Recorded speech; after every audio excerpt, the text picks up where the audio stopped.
मित्रांनो, लग्नानंतर होईलच प्रेम या मालिकेच्या आजच्या भागामध्ये मानिनी काव्याला विचारते, छान आहे ग गुलाब, कुणी दिलं तुला?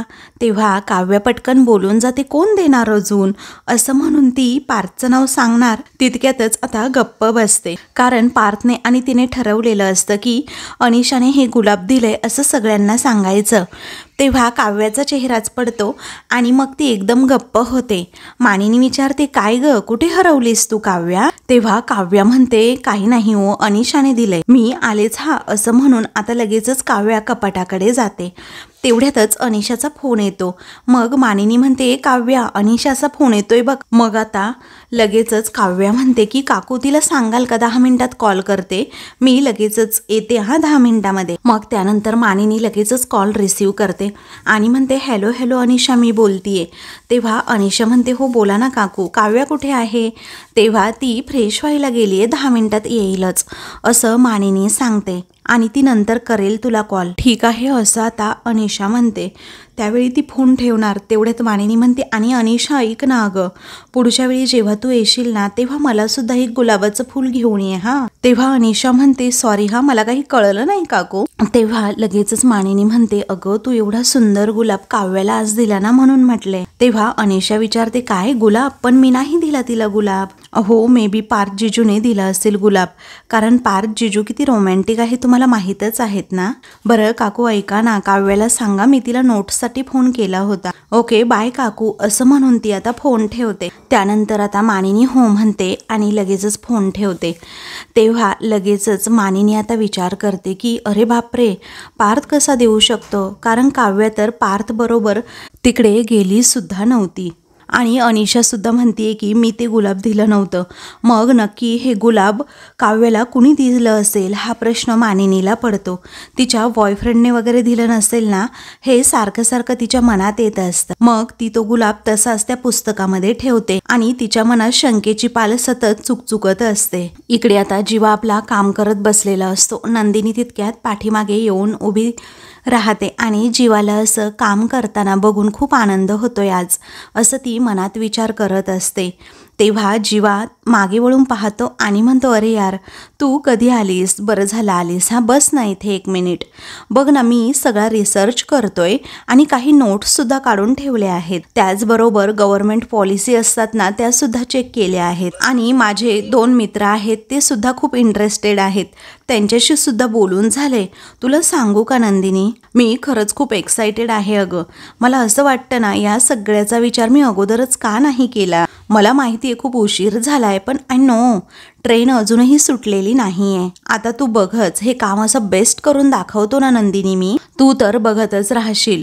पण याच्यासाठी ना एक ऑफिस लागणार आहे आणि फंडिंग सुद्धा खूप लागणार आहे. मला या सगळ्याचा एक्सपिरियन्स नाहीये, पण फंडिंग तर लागणारच आहे. पण कुणी करेल ना माझ्या या कामामध्ये इन्व्हेस्ट, कारण मला घरनं ना अजिबात पैसे घ्यायचे नाहीयेत. सगळं ना मला माझ्या मनासारखं करायचंय, माझ्या मनाने करायचंय. अगं होईल ना सगळं नीट, असं तो पुन्हा पुन्हा नंदिनीला विचारतो. नंदिनी तर खुश असते, कारण जीवाला असं काम करताना बघून तिला आनंदच झालेला असतो. त्यावेळी आता ती म्हणते, हो हो सावकाश जरा. हे म्हणजे कसं झालं, अचानक सायलेंट असलेला फोन चार्ज केल्याप्रमाणे 5G इंटरनेट सारखा चालायला लागलाय. तेव्हा जीवा म्हणतो, सॉरी हा, पण तुला आवडत नाहीये का ग नंदिनी? तेव्हा ती विचारते, कोण म्हणाला आता नाही आवडलं? मला खरंच खूप आवडलंय आणि तुमचा उत्साह, सगळा तुमचा नर्वसनेस मी सगळं अगदी समजूच शकते जीवा, आणि नवीन कामाची एक्साइटमेंट असतेच अशी. तेव्हा जीवा म्हणतो, हो अगं, पण अशी एक्साइटमेंट ना मी कधी अनुभवलीच नाही. म्हणजे मी काहीतरी करू पाहतोय किंवा काहीतरी करू पाहणार आहे, त्या फिलिंगच मला असं गजबजल्यासारखं होते. तेव्हा नंदिनी म्हणते, एक्झॅक्टली, अहो असंच असतं. तेव्हा नंदिनी म्हणते, एक सांगू तुम्हाला, आता हेच फिलिंग्स ना तुम्ही अगदी मनाशी घट्ट कवटाळून ठेवा आणि या एकाच फिलिंगसाठी ना तुम्ही धडपड करा. अहो तुम्हाला सांगते मी, आज जी लोक तुम्हाला तोंड वर करून बोलतायत ना, उद्या तीच लोक तुमचं कर्तृत्व बघून तुमच्याकडे अगदी अभिमानाने बघतील. तुम्ही बघतच राहा. तेव्हा जीवा विचारतो, खरंच असं होईल का ग नंदिनी? मग आता नंदिनी म्हणते, हो नक्कीच होईल. का नाही होणार सांगा बरं. फक्त आता ना इथून पुढे अजिबात कुठे थांबायचं नाही जीवा, प्लीज हां. मग आता अशी रिक्वेस्ट ती करू लागते. तेव्हा जीवा म्हणतो हो.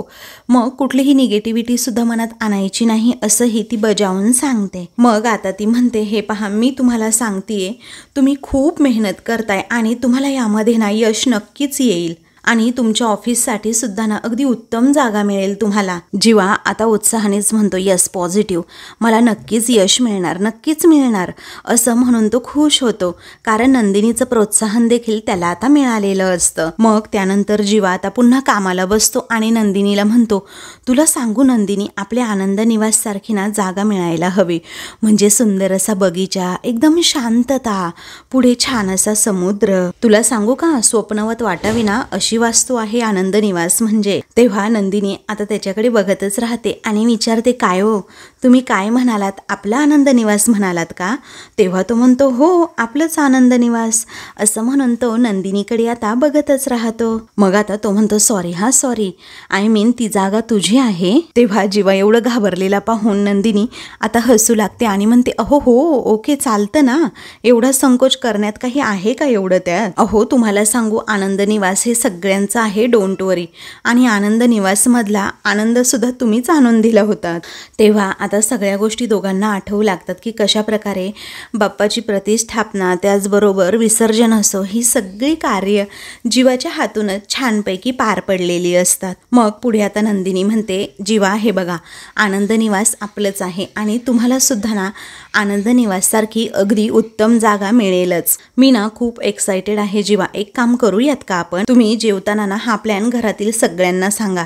जीवा म्हणतो नाही नाही, नको नको. तेव्हा ती विचारते काय झालं आता? मग आता तो म्हणतो अगं असं लगेच सांगायचं नसतं, असं व्हायला नको की मी सांगितलंय आणि ते काम झालं नाही. ज्या दिवशी होईल ना तेव्हा मी सगळ्यांना देऊन ही गुड न्यूज सांगेल आणि हो, या सगळ्याचं क्रेडिट सुद्धा ना मी तुलाच देणार. तेव्हा नंदिनी म्हणते नाही नको, कारण मेहनत तुमची आहे ना तर यश सुद्धा तुमचंच असणार, मी कायमच तुमच्या पाठीमागे उभी असेल. तेव्हा लगेचच जीवा विचारतो मागे का? अगं मला ना हेच कळत नाही नंदिनी. अरे सगळेच असं म्हणतात की प्रत्येक यशस्वी पुरुषामागे एक स्त्री असते, पण मला एक कळत नाही मागे का, सोबत का नाही? कारण मला माझी बायकोनं नेहमी माझ्याशी सोबत असायला हवी. तेव्हा नंदिनी म्हणते हो, मी अगदी कायमच तुमच्या सोबत असेन. तेव्हा जीवा एकदम शांत होतो आणि विचारतो कायम असशील का? मग दोघेही आता एकदमच शांत होतात. नंदिनी विषय टाळते आणि विचारते तुम्ही जेवायला येताय ना? तेव्हा तो आता हो असं म्हणतो. तर आता जीवा हो म्हणतो आणि मग ते दोघेही जेवणासाठी जातात. इकडे मानिनी मात्र खूप टेन्शनमध्ये असते. तिला ना आता खरं तर काही सुचत सुद्धा नसतं, कारण एका गुलाबाच्या फुलावरून पुन्हा एकदा काव्याविषयी तिला संशय आलेला असतो की काव्या तिच्या बॉयफ्रेंडला भेटायला तर जात नसेल आणि पार्थविषयीची काळजी तिच्या मनात आता वाटू लागते आणि आता तिला काय करावं ना सुचतच नसतं. त्यावेळी ती लगेच आता सुनीताला कॉल करते. मग आता फोन केल्यानंतर मनू बोल ग असं सुनीता म्हणते. मानिनी आता जरा घाबरतच विचारते ए अगं तू कुठे आहे, कॅफेमध्ये आहेस का? त्यावेळी नाही ग, मी कॅफेमध्ये नाही आहे, आज जरा दांडी मारली कारण तब्येत बरोबर नव्हती ना म्हणून. अगं बोल ना, नक्की काय झालं? तेव्हा मानिनी जरा रडकुंडीलाच येते, म्हणते की काय बोलू ना, खरंच मला कळतच नाहीये. तेव्हा काय झालं असं आता सुनीता विचारते. मग आता तुला खरं सांगू का, काव्याच्या पुस्तकात ना मला एक गुलाब सापडलंय. तेव्हा मग काय करायचं आता असं ती विचारते.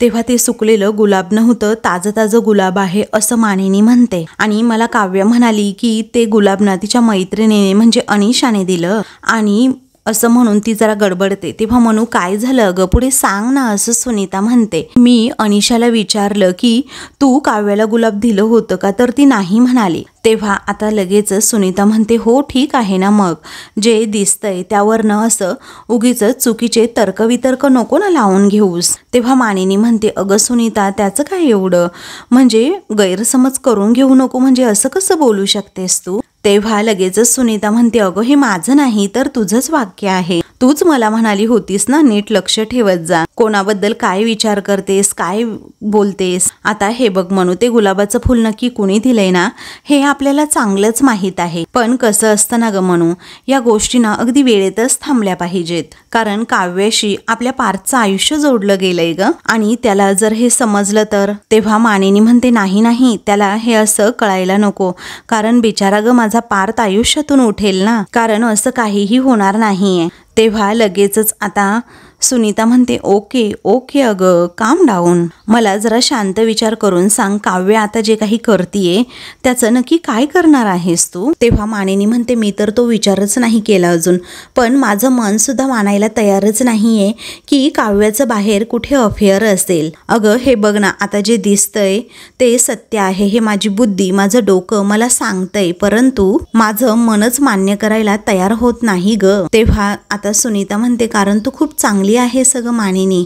त्यावेळी मानिनी सांगते अगं काव्य सुद्धा खूप चांगली मुलगी आहे. तुला सांगू, त्या दिवशी प्रामाणिकपणे तिनं मला सांगितलं की तिचं असं बाहेर कुठेही अफेअर नाहीये. कारण तिच्या नजरेत, तिच्या बोलण्यामध्ये ना खरंच खूप खरेपणा होता. आणि जरा जरी खोटेपणा असता तरीही मला जाणवलं असतं ना ग. तसंही ती गेले 2-3 महिने आमच्या घरात आहे, माझ्या नजरेसमोर आहे. आणि मनात जर खोट असती तर तिच्या डोळ्यामध्ये ती दिसली असती ना ग. ही नजर कधीतरी झुकली असती. पण तसं काहीच दिसत नाही. उलट तुला सांगू अगं, गेल्या काही दिवसांमध्ये ना काव्या खरंच खूप म्हणजे खूप बदलली आहे. अगं अगदी सगळ्यांशी ती चांगली वागते आणि माझी सुद्धा खूप काळजी घेते. आणि विक्रमचं तर सगळं अगदी सगळं ऐकते. खरंच ग, ती आम्हाला आमच्या मुलीसारखी आहे. आणि माझा खरंच या गोष्टीवर विश्वास बसत नाहीये की काव्या असं काहीतरी करेल.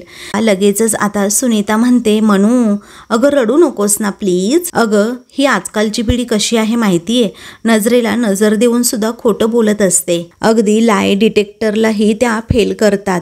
आणि मनू आपण अगदी जवळच्या मैत्रिणी आहोत आणि माझा स्वभाव तर तुला अगदी चांगलाच माहितीये. मी तुला अजिबातच खोटी आशा देणार नाही. आपण बायकांनी सगळं जर ठरवलं तर गमावलेलं प्रेम पचवून नवीन आयुष्य अगदी उभंही करू शकतो. आणि ठरवलं तर गमावलेलं प्रेम मिळवण्यासाठी कुणाचं आयुष्य उद्ध्वस्तही करू शकतो. त्यामुळे आता तुला ठरवायचंय नक्की काय करायचंय ते. कारण जी बाई पहिला पर्याय निवडते ना ती आदर्श बायको ठरते.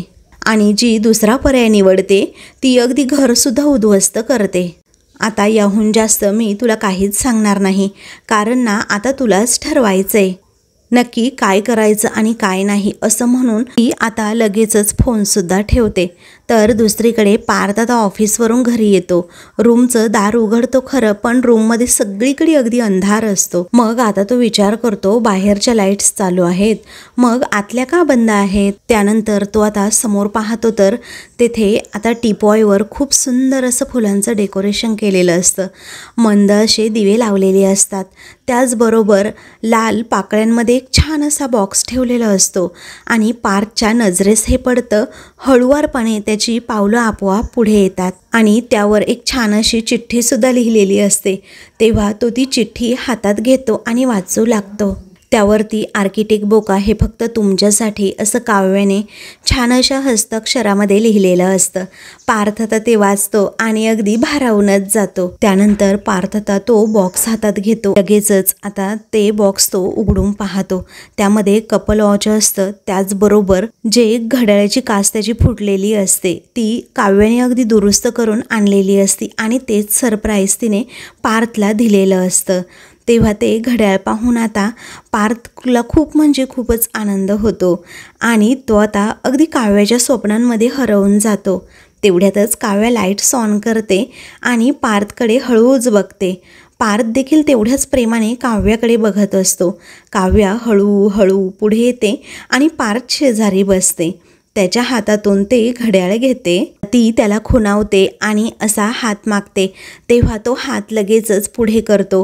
तर काव्या खूप प्रेमाने त्याच्या हातामध्ये ते घड्याळ घालते. मग त्यावेळी आता काव्या तेथून उठणार असते तर पार्थ आता हळूच तिला शांतपणे तेथेच बसायला सांगतो. ती खुणावूनच विचारते काय, तर पार्थ सुद्धा आता तिला घड्याळाकडे इशारा करून खुणावतो आणि काव्याचं जे घड्याळ असतं ना ते तो हातात घेतो आणि तिला हात पुढे आता तो करायला सांगतो.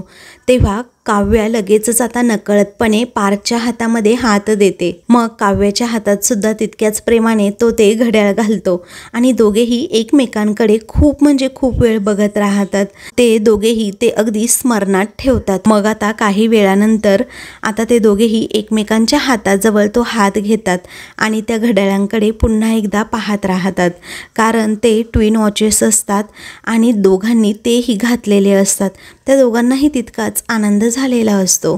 काव्या शांतपणे पार्थकडे पाहत असते. तिच्यात होणारा बदल देखील पार्थ हा अनुभवत असतो. तेव्हा पार्थला आता खूप म्हणजे खूप आनंद झालेला असतो. तो विचारतो, काव्या तुम्ही माझ्यासाठी हे रिपेअर करून आणलत? तेव्हा काव्या म्हणते, नाही, शेजारच्यासाठी केलं. अहो मी हे सगळं आणि तुमच्यासाठी करेल? अहो काहीही काय बोलताय, छे, असं म्हणून काव्या नजरच दुसरीकडे वळवते. तेव्हा पार्थ विचारतो, अच्छा म्हणजे मी तुमचा चष्मा दुरुस्त करून आणला म्हणून तुम्ही हे घड्याळ रिपेअर करून आणलत ना? तेव्हा मग काव्याला जरा रागच येतो आणि ती तोंड वाकडं करत पटकन तेथून उठते.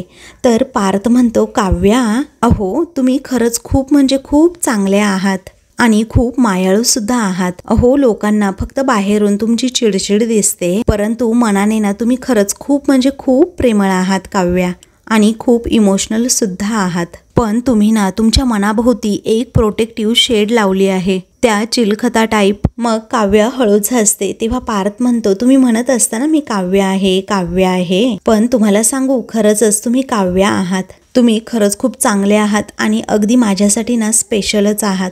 तर पार्थ आता काव्याचं कौतुक करताना अजिबात थकत नसतो. अहो तुम्हाला बरोबर माहीत असतं की समोरच्याला कसं स्पेशल फील करवायचं आणि तुम्ही ते केलंच सुद्धा. तेव्हा काव्याला नकळतपणे हसू येतं आणि ती गालात हसत म्हणते, अच्छा असं का वाटलं तुम्हाला सांगा बरं? तेव्हा पार्थ म्हणतो, कसं आहे ना, दुसरं कोणी असतं ना तर त्याने हे टेबलवर ठेवलं असतं किंवा सहज असं हातात दिलं असतं, पण तुम्ही मस्त असे हे कॅन्डल्स अगदी छान रोमॅन्टिक. तेव्हा आता पार्थ त्याच स्वप्नामध्ये अगदी हरवून जातो. काव्या पुन्हा एकदा फिसकारते आणि विचारते, काय म्हणालात? रोमॅन्टिक? अहो हे कसलं रोमॅन्टिक? काही पण बोलू नका पार्थ तुम्ही. तेव्हा तो म्हणतो, नाही ना, रोमॅन्टिक वगैरे तसं काही नाही. दिवाळीला पंत्या लावतात ना तशा तुम्ही पंत्या लावल्यात. तेव्हा काव्या म्हणते, अहो दिवाळीला वेळ आहे ना अजून देशमुख. तेव्हा पार्थ म्हणतो, दिवाळीला वेळ आहे हो, परंतु तुम्ही जे एफर्ट्स घेतलेत आणि या ज्या पंत्या लावल्या आहेत त्यामुळे माझ्या मनात ना आत्ताच आनंदाचे फटाके फुटायला लागले आहेत. तुम्हाला सांगू, काव्या ही माझ्यासाठी अगदी दिवाळीच आहे. तेव्हा काव्या म्हणते, तुम्ही ना असं ऐकणारच नाही.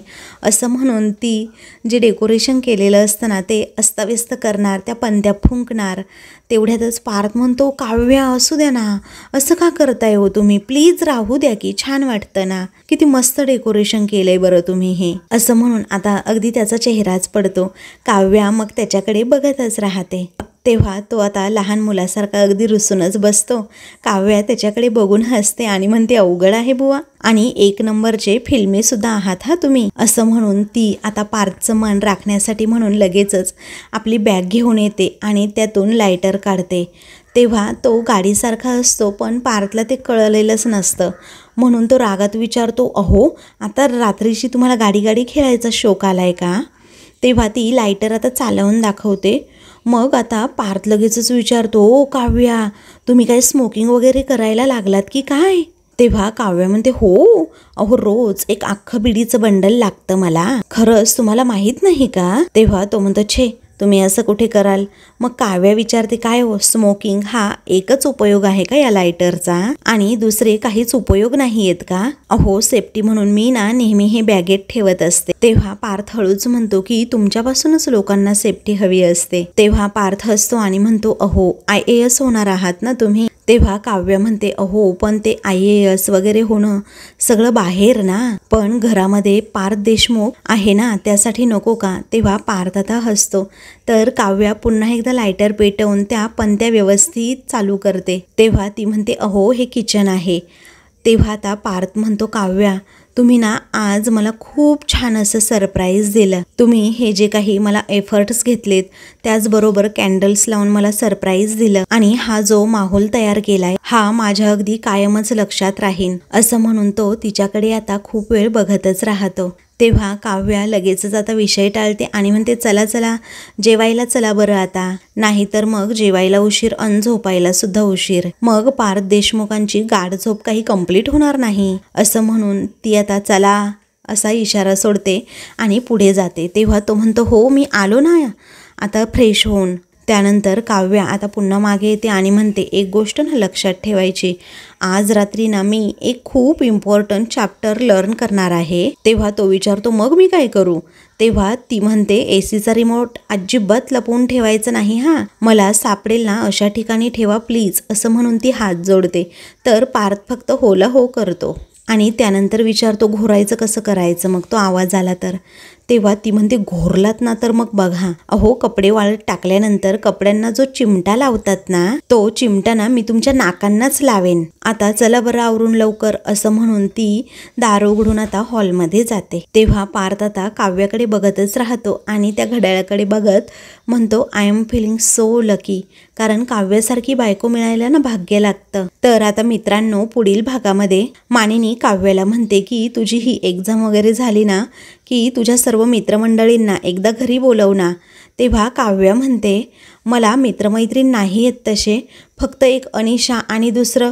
असं म्हणून ती जीवाचं नाव घेणार तितक्यातच ती गप्प बसते. तर मानिनीला प्रश्न पडतो हा दुसरा मित्र असेल कोण. तर दुसरीकडे काव्या पुन्हा त्याच कॅफेमध्ये आलेली असते आणि तिने गुलाबाचं फूल सुद्धा तेथे त्या पुस्तकात टाकून आणलेलं असतं. ते गुलाबाचं फूल खाली पडणार तितक्यातच जीवा तेथे येतो आणि ते पडलेलं असं हातात झेलून काव्याकडे देतो. तर हा सगळा प्रकार सुनीता बघते आणि मानिनीला कॉल करते की तुझ्या सुनेचं अजूनही अफेअर सुरू आहे, तिचा तो बॉयफ्रेंड ना इथे आलाय. तेव्हा आता मानिनी फोन ठेवते आणि म्हणते आता बघतेच हा मुलगा नक्की आहे कोण. असं म्हणून जेव्हा ती इकडे कॅफेमध्ये पोहोचते तर जीवा आणि काव्या एकमेकांकडे बघत असतात. जीवाला सुद्धा आत्ताशी समजलेलं असतं की ही काव्य आहे. अशाच मालिकेंचे पुढील भाग पाहण्यासाठी चॅनलला सबस्क्राईब करा.